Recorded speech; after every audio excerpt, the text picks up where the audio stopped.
Imagine taking your dog for a quiet Sunday morning walk, just minding your own business, only to take a bullet in the back from a teenager driving a stolen Kia. I mean, it's just a completely terrifying thought. Right. But that nightmare actually shattered a neighborhood in Austin, Texas on May 16th, 2026. What started as just a standard quiet weekend erupted into this relentless 19-hour manhunt. Oh, yeah, involving hundreds of officers, SWAT units, helicopters, the works. Exactly. And the targets, Yeah. completely random. But here's the most shocking part. The shooters were just 15 and 17 years old. Which is just wild to wrap your head around. It really is. So welcome to today's deep dive. Today, we are tearing into the actual data behind this escalating crisis. We've got a stack of sources here. Recent news out of Austin and Peoria, a major report from the National Policing Institute, data from the Public Health Post, and some historical archives on the American juvenile justice system. Yeah, we've got a lot of ground to cover. We really do. Our mission today is to unpack the terrifying reality of these modern youth crime sprees, trace the last 100 years of how America actually punishes young offenders, and, well, look at the surprising data on how teens actually get their hands on firearms in the first place. Because the Austin spree, I mean, it really exposes this massive vulnerability operating in the background of our communities right now. Okay, let's unpack this. What actually happened in Austin? So you have two teenagers who stole a firearm from a local retail store. And get this, the 17-year-old actually had an active, outstanding warrant for stealing a gun from that exact same store previously. Wait, seriously, the exact same store, and he was just out on the street? Yep, just out on the street. And over the next 24 hours, these two stole a Hyundai Sonata, then a Kia Optima, and then a Mazda. It's like they were just cycling through cars. Exactly. And they used those stolen cars to commit 12 random drive-by shootings across South and East Austin. Just 12 random shootings in a single day. Yeah. They shot at passing cars, local businesses, private homes. I mean, they even targeted two separate fire stations. Well, the firefighters were literally just standing outside in the open.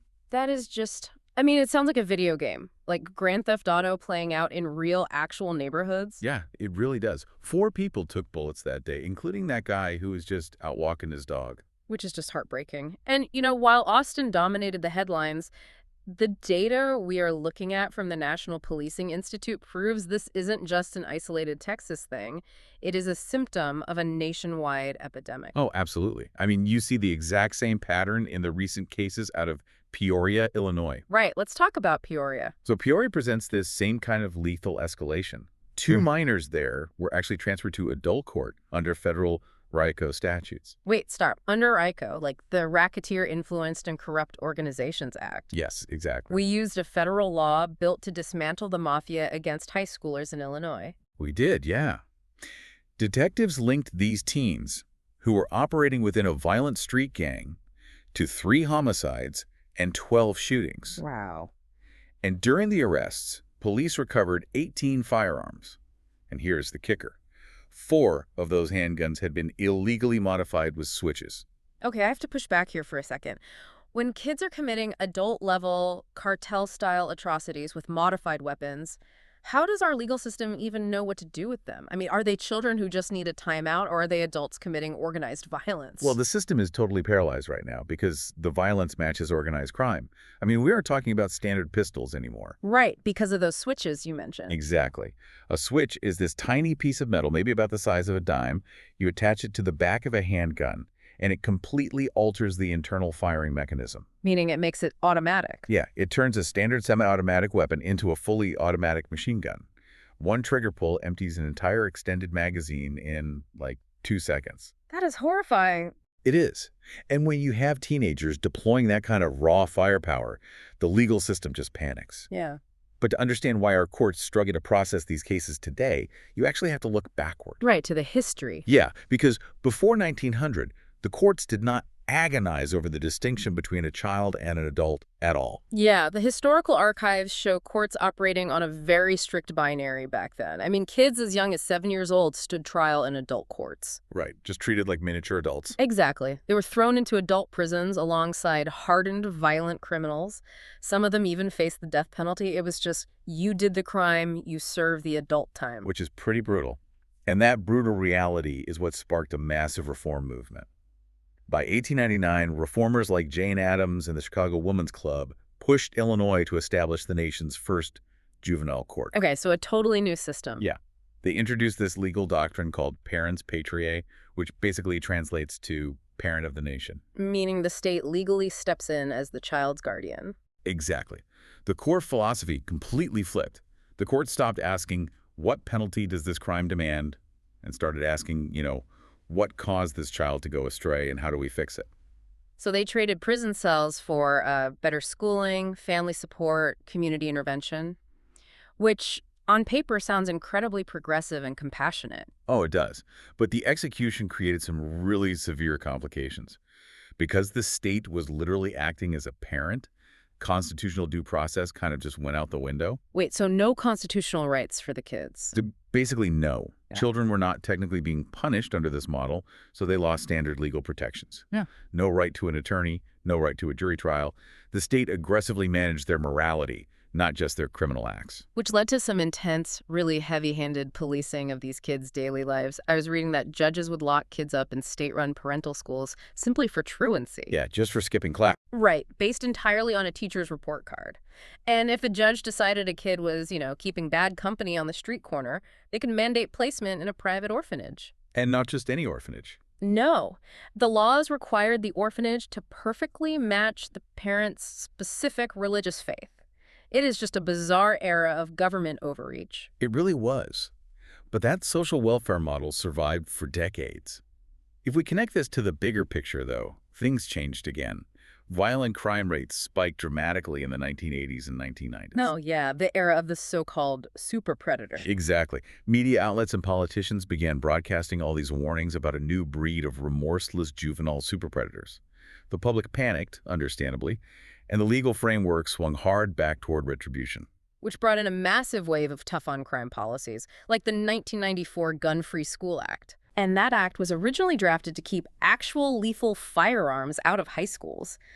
But administrators and school boards were so terrified of liability lawsuits that they expanded the definition of a weapon so far that it just lost all proportion. Oh, definitely. I mean, a student brings a plastic butter knife to cut an apple or keeps, over-the-counter headache medicine in their locker, and suddenly they face the exact same bureaucratic wrath as a student caught with a loaded revolver in their backpack. Yeah, zero tolerance. Schools expelled kids over minor infractions and handed them straight to the police. That hypervigilant paranoia essentially built the modern school-to-prison pipeline. It really acts like this massive societal pendulum, right? We swing from treating kids as miniature adults who get the executioner to treating them as innocent dependents who just need a moral timeout. And now we are swinging back to adult prosecutions using federal RCGO acts. Because a timeout doesn't work against a kid with a stolen automatic weapon. Exactly. Prosecuting them as adults doesn't solve the immediate tactical problem on the street. A 15-year-old with underdeveloped impulse control is dangerous. A 15-year-old with a stolen automatic weapon is a total catastrophe. So we really have to look at the hardware. How are these kids actually acquiring this level of firepower? Well, the raw data actively defies the popular media narrative here. The Austin shooters robbed a retail store, but that is actually a statistical anomaly. Okay. Research from the Public Health Post analyzed school shooters over a 26-year period. More than 60% of those shooters obtained their firearms directly from relatives or friends. Here's where it gets really interesting, though. Let's look closely at those numbers. When the guns come from family members, over 80% are stolen from inside the home. Yeah. And we're not talking about kids breaking into massive, heavy-duty biometric gun safes here. These weapons are left completely unsecure. They sit in unlocked nightstands, on top of closet shelves, or just tucked inside shoeboxes under the bed. Which is just incredibly irresponsible. It is. Parents keep them accessible for home defense, but they create this fatal vulnerability for their own families. I have to ask, if 80% of these weapons are taken from an unlocked drawer, aren't parents inadvertently arming their own teenagers? I mean, the statistics suggest exactly that. And we cannot ignore the street supply either. Nearly 30% of the firearms used by adolescents in these incidents are purchased through illegal underground markets. But where does the underground market get its inventory? That is the big question. The National Policing Institute reports that an average of 205,000 firearms are stolen from private citizens every single year. 205,000 every year. Every single year. The vast majority of these are handguns, and the thefts are heavily concentrated across the southern United States. And more than half of those thefts now happen from motor vehicles. People just leave their pistol in the center console or tucked under the driver's seat overnight. Yeah, it's a huge problem. A teenager just walks down the street at 2 in the morning pulling door handles. If the car is unlocked, they grab the gun and vanish into the night. It's an instant payday. And that staggering volume of stolen legal firearms combines with a rising tide of privately manufactured firearms, commonly called ghost guns. Right, the untraceable ones. Exactly. These weapons are assembled from parts kits you can just order online, or they're manufactured using 3D printers. They carry no serial numbers. They are entirely untraceable by law enforcement. Which makes them a nightmare for detectives. Oh, totally. In places like California, ghost guns currently represent up to 20% of all crime gun recoveries. So when you combine massive volumes of unsecured legal firearms in cars and homes with a limitless supply of untraceable ghost guns, the street inventory for teenagers just never runs dry. Which fundamentally alters the entire national debate, doesn't it? Yeah. The data drags this conversation right out of the politically deadlocked arena of constitutional gun control, and it forces it directly into the highly practical realm of responsible ownership. Yep, becomes a behavioral issue. Exactly. Securing your personal property directly cuts off the supply chain for these gangs. And once we understand that supply chain, we have to examine the actual practical solutions being tested on the ground right now to stop it. Technology sits at the forefront of modern policing, obviously, but it sparks some really intense civic debate. Oh, yeah. What's fascinating here is how this played out in the Austin shooting spree again. Following the arrests, a fierce public debate reignited around automated license plate readers. Ah, the LPRs. I read about this. Austin City Council had actually canceled their plate reader program in 2025, right? They cited serious privacy concerns about the government just tracking citizen movements all day. Right, but immediately after this 19-hour spree, Yeah. the mayor and the police chief publicly pushed back on that cancellation. Because they needed the tech. Exactly. They argued that because the shooters were constantly cycling through those stolen cars, a functioning network of plate readers would have instantly flagged those vehicles the moment they hit the main roads. Wow. So they could have connected the dots, intercepted the cars, and stopped the shootings hours earlier. That's the argument. It perfectly illustrates the modern tension between civic privacy and public safety. But, other programs avoid the privacy debate entirely by focusing strictly on the firearms themselves. Like the Save a Casing initiative. Yes. Police departments in cities like Wichita and Milwaukee are pioneering this. I looked into how this operates, and honestly, the mechanics are brilliant. Law enforcement provides gun owners with a specialized envelope.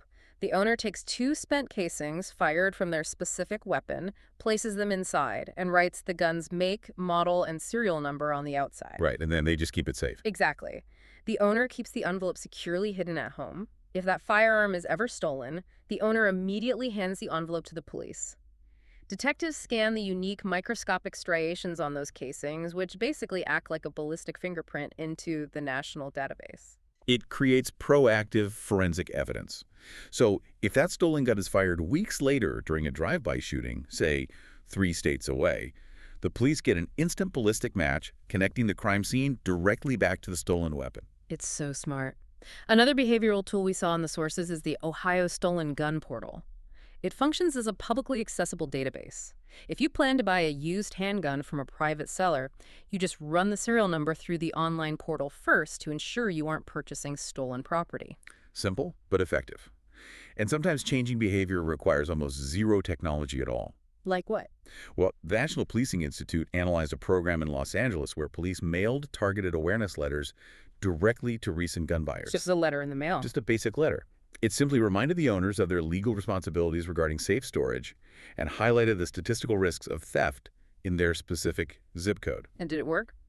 Amazingly, yes. That basic piece of paper slashed the rate of reported gun thefts by more than half in the targeted neighborhoods. Wow. More than half. Education alone modified the behavior. Exactly. But, cutting the supply chain is vital, yet we still have to manage the youth who do actually commit the crimes. Traditional probation and adult prisons show massive recidivism rates for kids. They just go right back to crime. Because they just learn to be better criminals in prison. Basically, yeah. This failure is driving the current shift toward alternative justice models, like restorative justice. Right. Instead of a teenager sitting quietly in a sterile courtroom while lawyers argue about their future in legal jargon, restorative justice forces the offender into a direct, structured dialogue with the victim and the community. Which totally changes the psychological weight of the punishment. I mean, let's be real here. A teenager can easily tune out a judge in a black robe handing down a sentence. Oh, absolutely. But it is so much harder to look a neighborhood business owner in the eye and explain why you shattered their storefront or, listen to a victim explain the ongoing physical trauma of a gunshot wound. It creates real accountability. Communities are also testing youth courts, where teenagers literally sentence their peers for minor offenses. Which sounds a bit crazy at first, but it makes sense. It leverages adolescent peer pressure, which is usually a really destructive force, and weaponizes it for community accountability. A 16-year-old often cares far more about the judgment of another 16-year-old than they do about a 50-year-old magistrate. That is human nature. It is. And then you have the Positive Youth Development Framework, or PYD. PYD operates on the premise that you cannot just punish bad behavior out of a teenager. You have to actively build pro-social behavior. Meaning you give them something better to do. Exactly. It connects youth with mentorship, actual skills training, and respected community roles. And ironically, PYD brings the entire justice system full circle. How so? It returns directly to the original 1899 philosophy of those Chicago reformers we talked about, focusing on community integration and family support rather than relying exclusively on deterrence and jail cells. So, after more than a century of these chaotic policy swings, we are finally realizing those early reformers actually understood the necessity of community support, even if their specific methods, like the religious orphanages, missed the mark entirely. Yeah, they had the right idea, just the wrong execution. Right. So what does this all mean for you, the listener?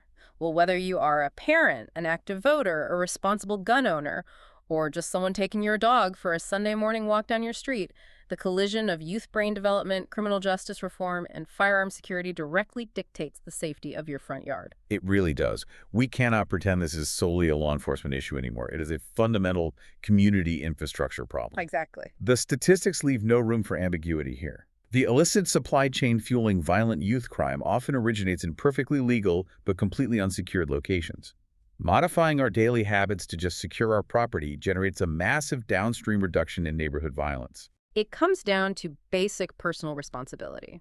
Neurobiology definitively proves that a 15-year-old's brain remains severely underdeveloped. They literally lack the prefrontal cortex maturity required to grasp long-term consequences or exert consistent impulse control. They just don't have the hardware for it yet. They don't. Yet today, those same volatile, underdeveloped brains possess terrifyingly easy access to high-capacity modern weaponry capable of inflicting permanent, widespread devastation in fractions of a second. So, are we inevitably doomed to fail if we keep trying to solve a 21st century technological crisis using a 19th century legal framework? Something to think about. Keep asking questions and we will catch you on the next deep dive.